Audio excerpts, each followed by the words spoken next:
Our planet Earth is a world of blue. Oceans cover over 70% of the surface. Come with us as we explore the marine life around Rodrigues, a small tropical island in the western Indian Ocean.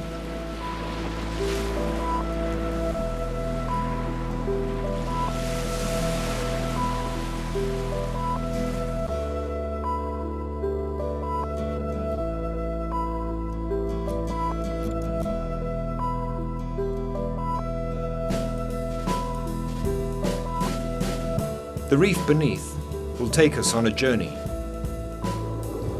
We will follow the great chain of life, from the sun's shimmering rays to the reef's top predators.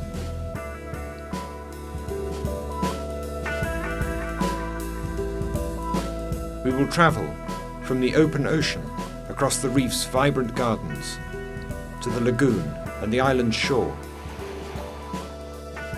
And we will learn of the important relationships forged between the coral reef and the island people over many generations.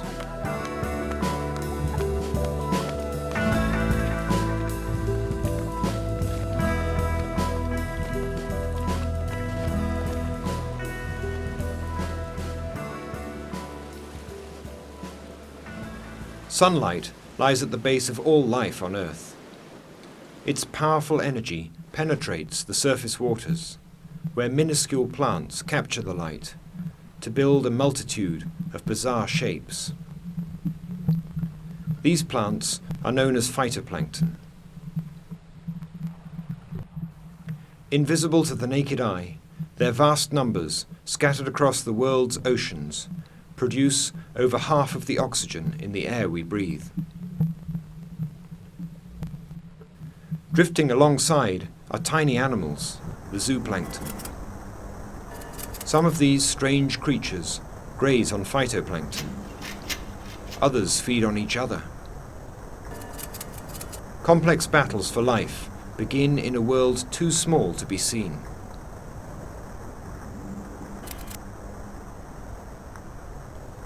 Many of the creatures from the coral reef begin their lives drifting about in the plankton.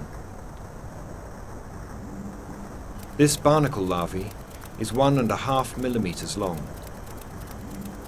If all goes well, it will drift towards the shore and settle on the ground to begin adult life.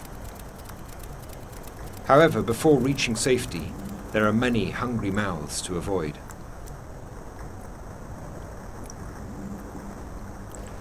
These scissor-tail sergeants have eyes that focus forward to better judge the distance to their miniature meal.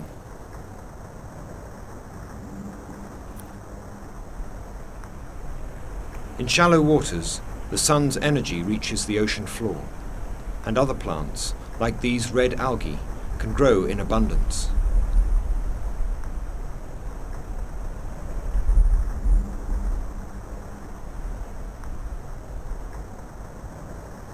Parrotfish have hard beaks to scrape the rocks for fine layers of algae which carpet their surfaces.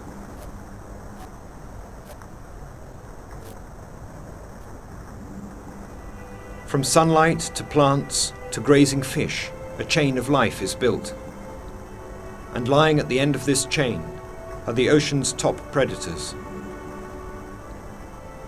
Working back down the food chain, it will take many tons of plant material to produce a giant like this.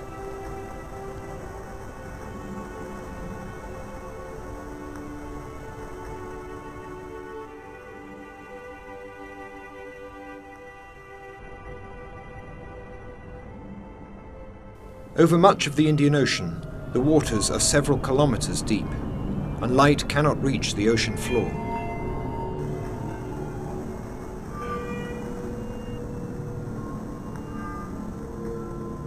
But towards the scattered islands of the region, the sea floor rises, and currents sweep nutrient-rich waters to the ocean surface. Hunting schools of trevally are drawn in to cruise the outer reefs in search of prey.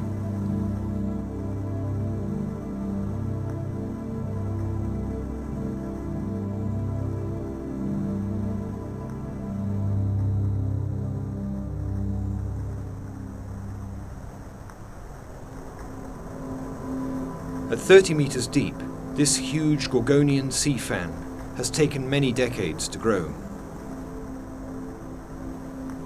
It is well placed to sift the waters for their abundant food.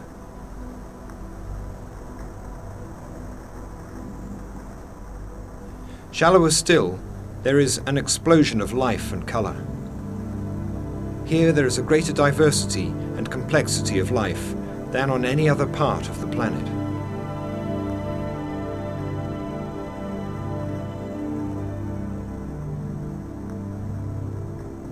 Corals are the architects of the reef. Although they look like plants and have the texture of rocks, they are actually animals.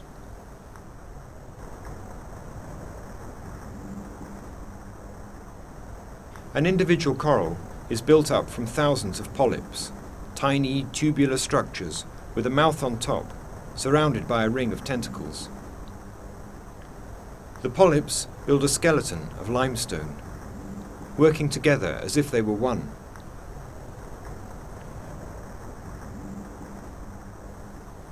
When one coral dies, another may grow in its place. Over thousands of years, the skeletons of all these corals begin to pile up, forming the huge structures which we call coral reefs.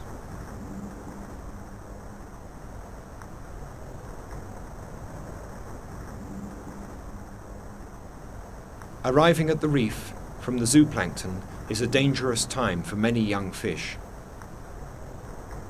Some have developed ingenious methods to escape predation.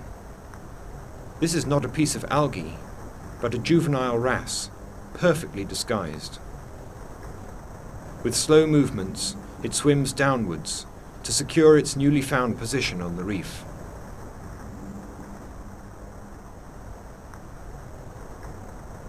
But watch out, even the sand has eyes. The peacock flounder is a master of camouflage, and he is a predator with strange bulbous eyes capable of seeing prey coming from any direction.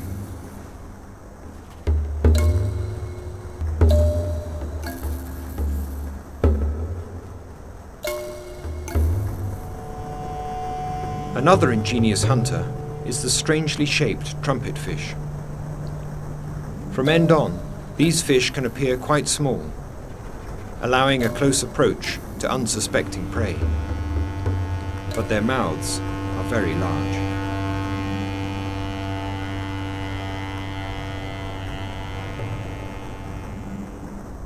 Goatfish form large schools near sandy areas of the reef.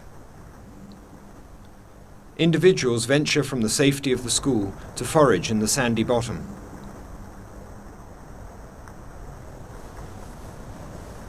Long sensitive barbels protruding from their chins taste for worms and other creatures hiding under the sand.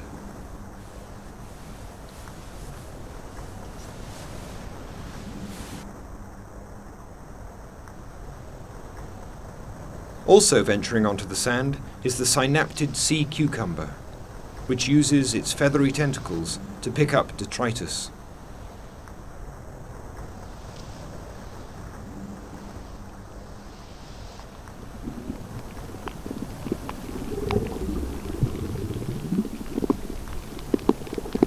Farmer fish are small species which vigorously defend a patch of the reef where their favourite algae grow in abundance. They will noisily take on opponents much larger than themselves.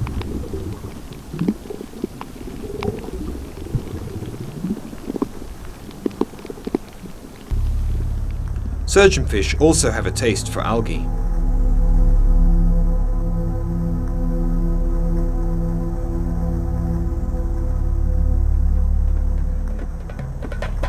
They travel in dense packs over the reefs and are able to overwhelm the farmer fish by sheer weight of numbers.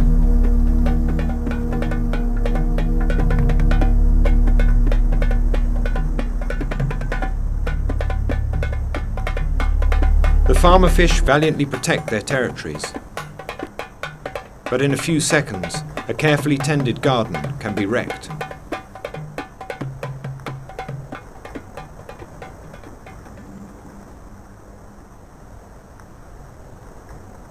Amidst the turmoil of life on the reef, some creatures have developed more potent means of defence. The lionfish has a powerful venom on the feathery spines of its dorsal fin and moves about the reef unmolested.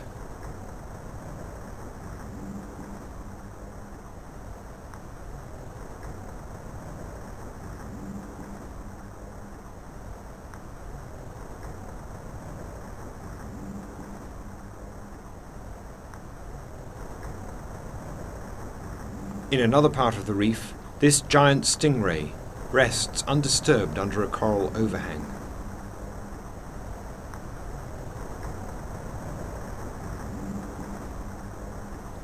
Halfway along its tail is a long barb, capable of inflicting a deep wound on any would-be attacker.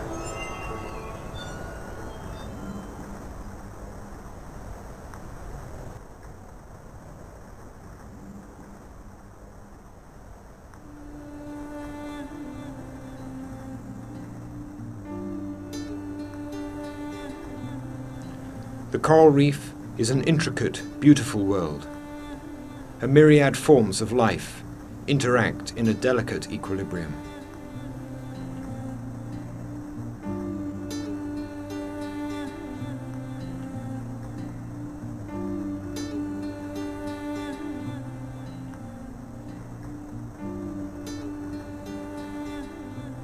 At the top of the reef, waves break with tremendous power.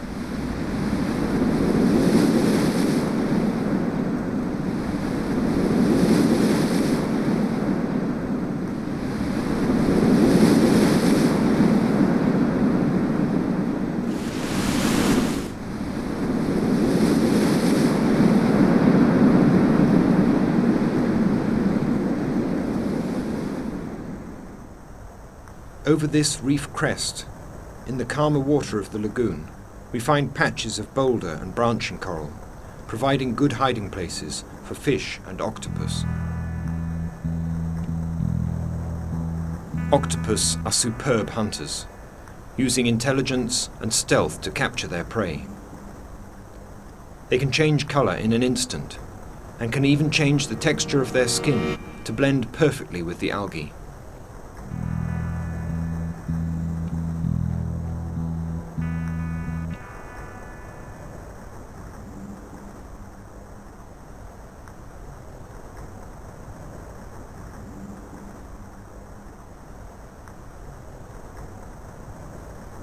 They have a varied diet and will use their tentacles to feel inside holes in search of shellfish and crabs.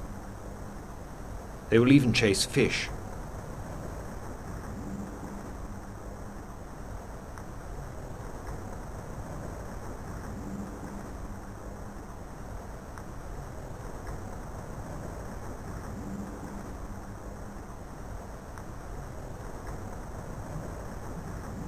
Further towards the island, we encounter patches of seagrass. These plants have extensive root systems that help to hold the sand and mud together. Seagrass beds are also highly productive, providing food and life-giving oxygen into the waters around.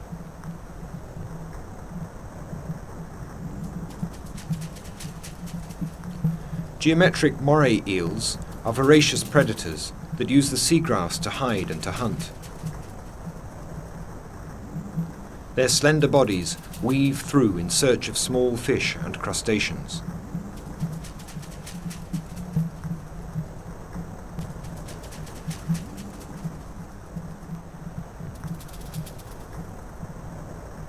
Corals are broken up into sand and rubble by storms and by the powerful beaks of grazing parrotfish. Waves and currents can sweep this material up to form islands. Trees grow on the sand and help to consolidate the island. Seabirds, like these noddies, nest in their branches free from disturbance. Their droppings carry precious nutrients from their seafood diets and help to fertilize the soil.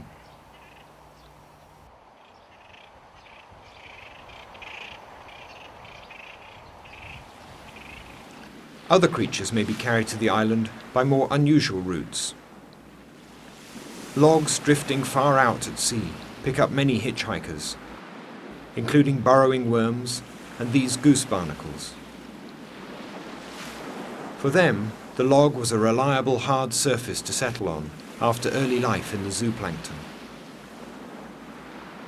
Washed ashore, scavengers move onto the log to find food.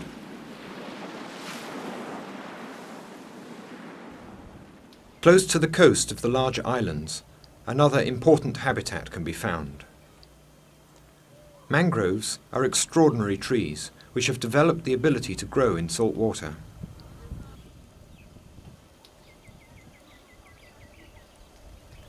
Twice a day, the mangrove forest is flooded by the tides.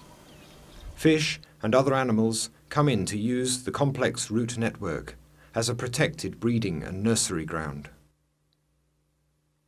Juvenile fish shelter in the roots, but venture into the open spaces to feed.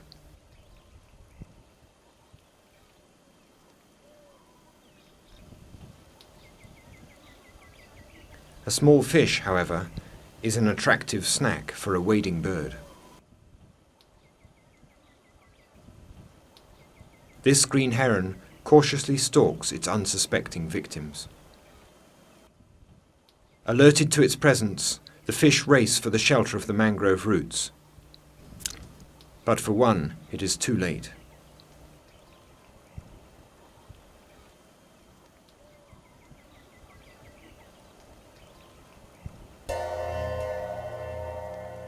In the mud of the mangroves, fiddler crabs dig for shelter. But at low tide, they leave their burrows to sift for food.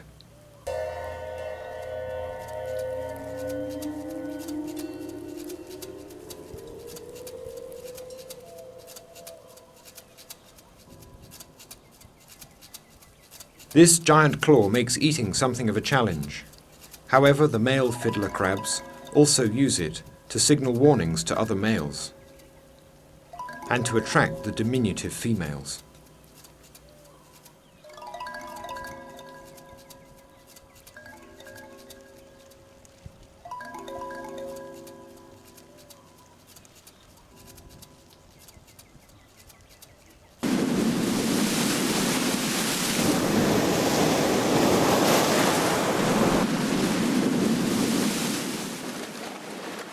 Rocky shores present a harsh environment.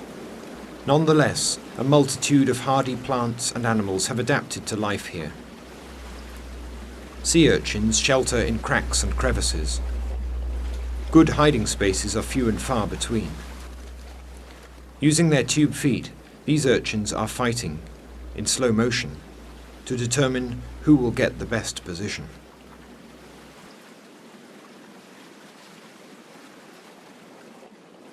These compact urchins have traded sharp defensive spines for streamlined armor plating.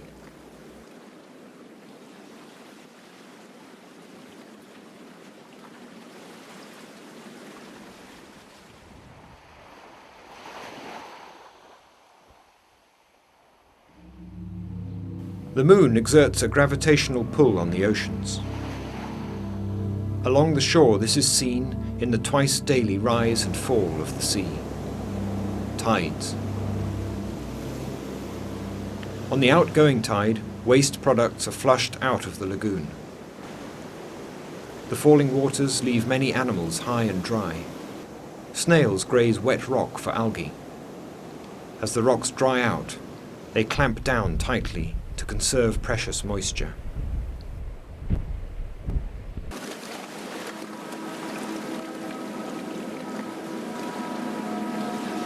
This fish appears to be trapped out of water.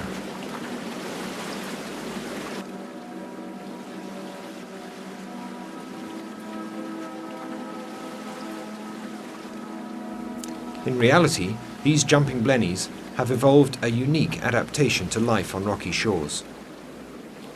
In addition to having gills, they can breathe through their skins, but they must remain moist.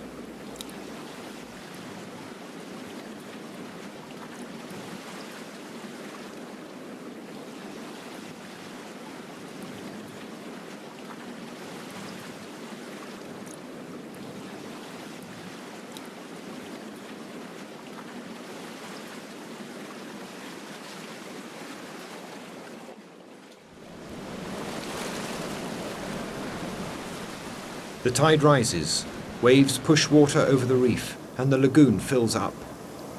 An influx of fresh nutrients, including zooplankton, is pushed in from the oceanic waters outside.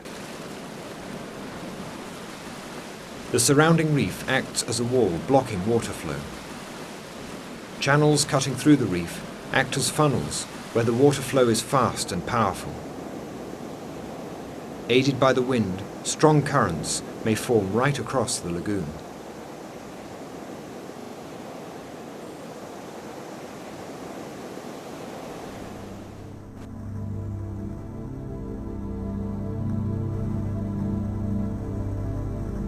Flotsam and jetsam is carried with these currents.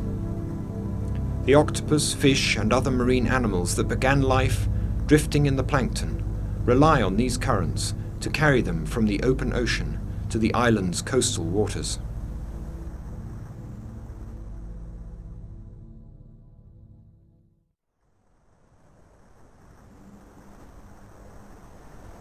Across the islands of the western Indian Ocean, fishing is a way of life. It is 6 o'clock in the morning, on a low spring tide at Port Sud-Est in Rodrigues.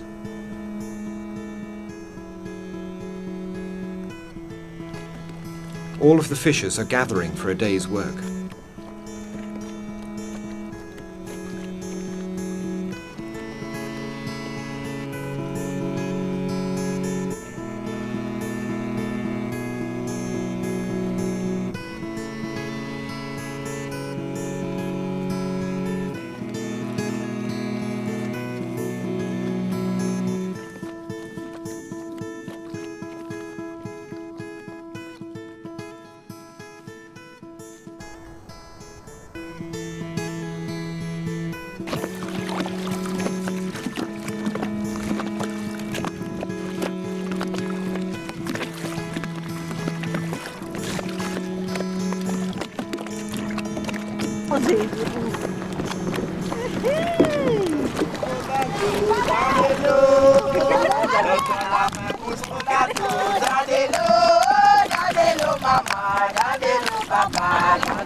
Octopus fishing is a major part of the subsistence economy of the island.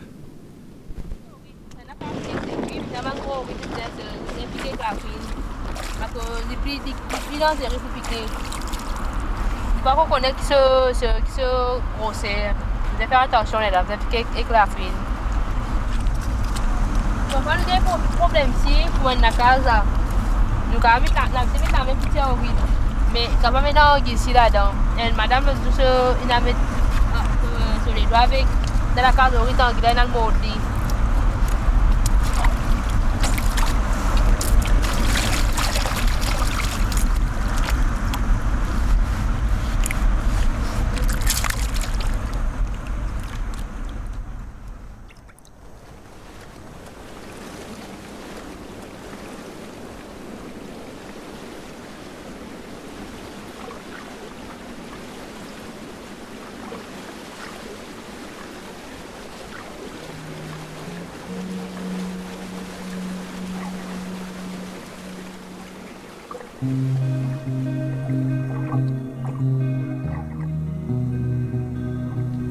Seine net fishing teams work in the Rodrigues Lagoon from March to September.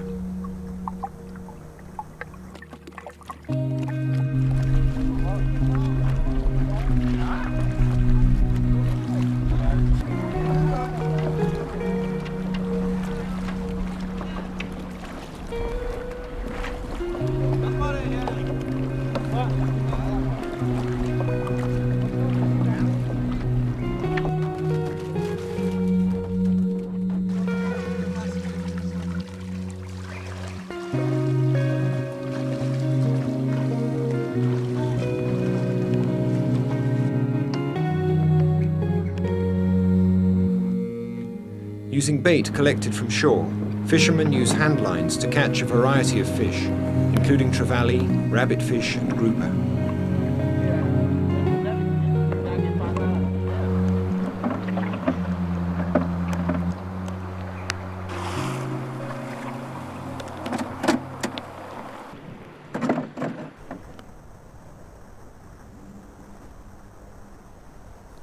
Octopus are quick to locate a free meal.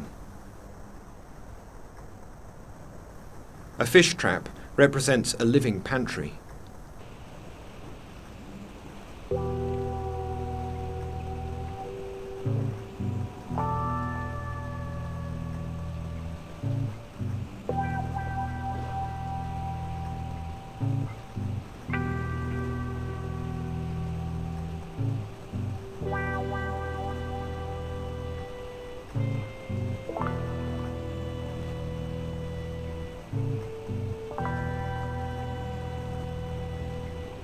However, the octopus sometimes pay for their greed, refusing to relinquish their free meal and finding themselves victims of the same trap.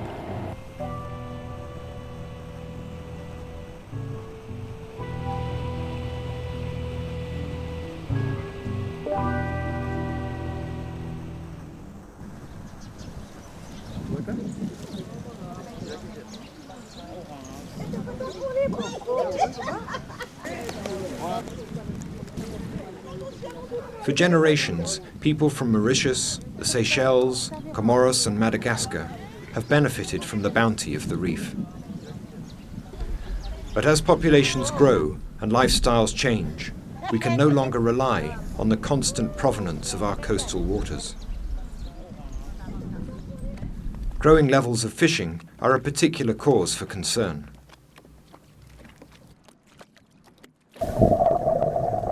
Anchors are dropped on reefs. Fishers trample and break coral.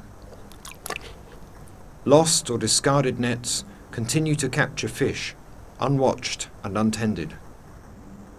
This metal trap has lost its marker buoy. Impossible to locate, it is now ghost fishing, and will continue to catch fish until the metal finally rusts away, in about 30 years' time.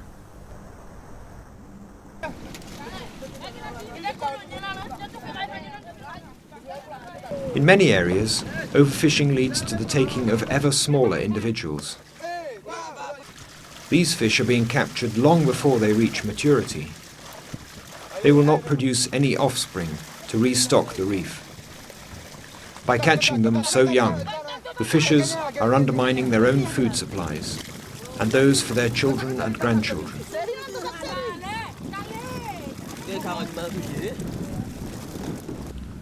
Corals are very sensitive to changes in the climate. If the sea gets too warm, they become stressed and bleach. A natural relationship they have with a microscopic algae breaks down. In extreme cases, they may die. In 1998, such bleaching caused the death of over 80% of the coral in parts of the Western Indian Ocean. Such dead corals are more prone to the destructive power of tropical storms. And once broken up, the reef provides little shelter for fish and other animals. There is growing concern that climate change may lead to more coral bleaching events in future, with less time between such events for recovery. And we are increasingly aware of how to aid the recovery of damaged reefs. Fishermen are already making a difference by using permanent moorings or dropping their anchors on sandy patches rather than coral. Using biodegradable basket traps and trying to walk on areas of dead coral further reduce environmental damage.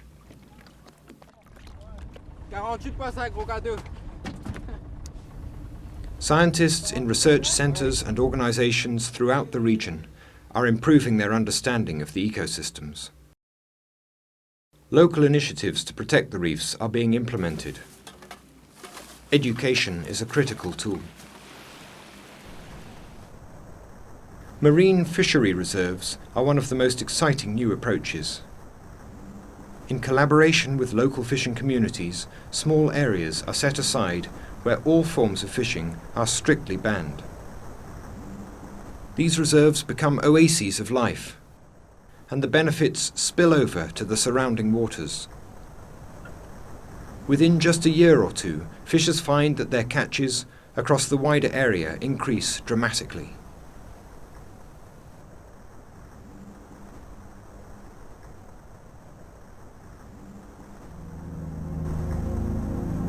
Life on the coral reef is complex, and many species have learned to rely on one another.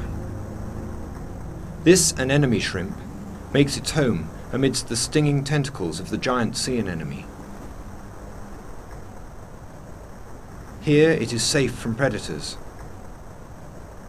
But the anemone too benefits, feeding on the scraps dropped by the shrimps. In the same way, we humans must learn to live with the coral reefs.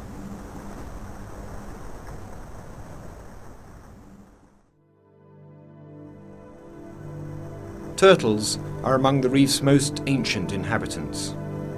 Their ancestors swam over coral reefs before the time of the dinosaurs. If we are careful, we can live in harmony and continue to benefit from the reef's abundance. We owe it to the turtles, as well as to ourselves, to look after the animals of the reef.